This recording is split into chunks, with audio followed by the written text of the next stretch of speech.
yang memproduksi abon ikan dan kerupuk ikan merupakan sektor usaha yang penting dalam perekonomian lokal.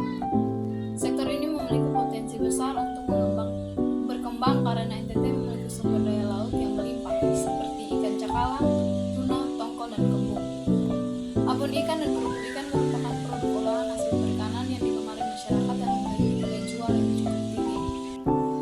Yang berikut kondisi saat ini yang terjadi di UMKM pengolahan hasil perikanan di NTT terdapat 4. Yang pertama, potensi pasar, yaitu abon ikan. Abon ikan merupakan lauk pauk praktis dan bergizi yang disukai oleh masyarakat dari berbagai kalangan. Yang berikut, kerupuk ikan. Kerupuk ikan merupakan camilan populer di Indonesia termasuk di NTT. Yang kedua, wawasan terkini, yaitu jumlah UMKM. Terdapat banyak UMKM pengolahan hasil perikanan di NTT yang memproduksi abon ikan dan kerupuk ikan. Yang berikut, skala usaha. Sebagian besar UMKM pengolahan hasil perikanan di NTT masih tergolong skala kecil dan menengah. Yang berikut, kualitas produk. Kualitas produk abon ikan dan kerupuk ikan yang dihasilkan oleh UMKM di NTT bervariasi. Yang berikut,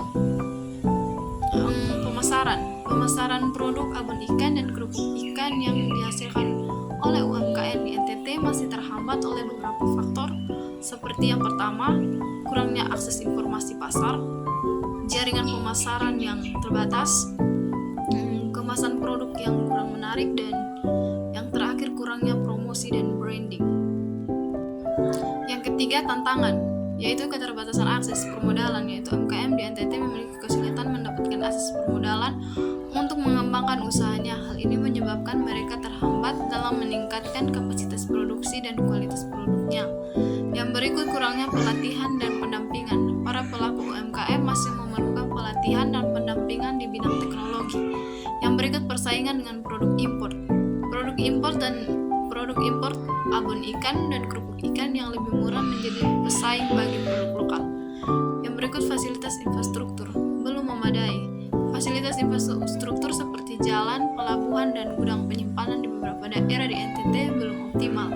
Yang berikut, akses terbatas terhadap informasi pasar. Kesulitan mendapat informasi tentang permintaan konsumen dan tren pasar terbaru. Yang keempat, upaya peningkatan, yaitu membantu permodalan. Program KUR dan BNMPM membantu UMKM mendapat modal. Yang berikut, pelatihan dan pendampingan. Peningkatan kemampuan di bidang teknologi pengolahan, manajemen usaha, dan pemasaran. Yang berikut, membangun infrastruktur, pembangunan jalan, pelabuhan, dan gudang penyimpanan untuk melancarkan distribusi produksi. Yang berikut, pemasaran produk. Membantu memasarkan produk memulai melalui pameran dan promosi. Yang berikut, inovasi produk, yaitu mengembangkan produk baru dan meningkatkan kualitas produk untuk meningkatkan daya saing. Yang berikut, pengemasan produk, yaitu meningkatkan kualitas dan menariknya kemasan produk untuk menarik minat konsumen. Yang berikut, promosi dan branding, melakukan promosi dan branding produk untuk meningkatkan awareness dan membangun kepercayaan konsumen. Yang berikut, usulan dan target kreasi pengolahan sumber daya alam dan pemanfaatan teknologi. Berikut beberapa usulan dan target yang dapat dilakukan. Yang pertama, kreasi pengolahan sumber daya alam, yaitu pemanfaatan jenis ikan lokal, variasi rasa dan bentuk, produksi inovatif, dan pemanfaatan limbah ikan. Yang kedua, pemanfaatan teknologi, yaitu teknologi pengolahan, teknologi pengemasan, komunikasi atau TIK, teknologi tepat guna atau TTG. Yang ketiga, target yang diharapkan, yaitu meningkatkan kualitas produk, meningkatkan daya saing, meningkatkan kesejahteraan masyarakat. Yang keempat, pemberdayaan UMKM, yaitu pelatihan dan pendampingan, akses permodalan, pembangunan infrastruktur, jaringan dan kolaborasi. Implementasi. Berikut adalah tantangan implementasi yang dapat dilakukan. Tahap 1, penilaian dan pemetaan. Melakukan penilaian terhadap kondisi UMKM pengolahan hasil perikanan di NTT yang memproduksi abon ikan dan kerupuk ikan, termasuk potensi tantangan dan kebutuhan mereka. Tahap 2, perencanaan dan pengembangan, yaitu menyusun rencana strategi untuk mengembangkan UMKM pengolahan hasil perikanan di NTT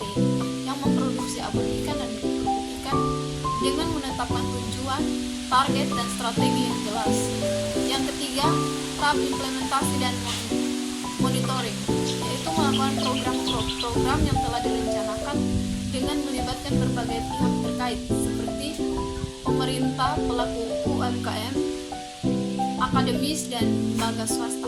Yang keempat, pemantapan dan pengembangan berkelanjutan, memantapkan program-program yang telah berhasil dan memberikan dukungan berkelanjutan kepada UMKM, melakukan pengembangan program-program baru yang inovatif dan meningkatkan daya saing UMKM. Yang berikut tantangan yang dihadapi. Berikut adalah beberapa tantangan utama yang dihadapi. Yang pertama, keterbatasan akses permodalan.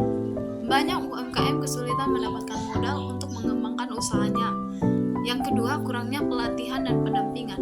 Para pelaku UMKM masih memerlukan pelatihan dan pendampingan di bidang pengolahan hasil perikanan, manajemen usaha, dan pemasaran. Kurangnya pelatihan dan pendampingan yang berkualitas dan berkelanjutan. Kurangnya akses informasi tentang pelatihan dan pendampingan yang tersedia. Yang ketiga, persaingan dengan produk impor. Produk impor abon ikan dan kerupuk ikan yang lebih murah menjadi pesaing bagi produk lokal. Sulitnya bersaing dengan produk impor dalam hal harga, kualitas, dan kemasan. Kurangnya informasi tentang tren pasar dan produk impor yang beredar di pasaran. Yang keempat, akses terbatas terhadap informasi pasar. Kesulitan mendapat informasi tentang permintaan konsumen, tren pasar, dan harga produk di pasaran. Kurangnya akses terhadap platform e-commerce dan media sosial untuk memasarkan produk. Kurangnya pengetahuan tentang strategi pemasaran yang efektif. Yang kelima, keterampilan pengolahan yang masih terbatas. Keterampilan pengolahan ikan yang masih tradisional dan kurang efisien. Kurangnya pengetahuan tentang teknologi pengolahan ikan yang modern. Kurangnya akses terhadap peralatan dan mesin pengolahan ikan yang modern. Yang keenam, kemasan produk yang kurang menarik. Kemasan produk abon ikan dan kerupuk ikan yang masih sederhana dan kurang menarik. Yang berikut ada pun dampak dan juga solusi untuk UMKM dalam menghadapi setiap tantangan yang dihadapi. Yang pertama, dampak tantangan, yaitu produksi dan penjualan produk yang stagnan, sulitnya bersaing di pasar, rendahnya pendapatan UMKM, terhambatnya pertumbuhan ekonomi masyarakat. Yang berikut solusi, yaitu dalam pemerintah, memberikan program permodalan yang mudah diakses oleh UMKM, meningkatkan pelatihan dan pendampingan bagi para pelaku UMKM.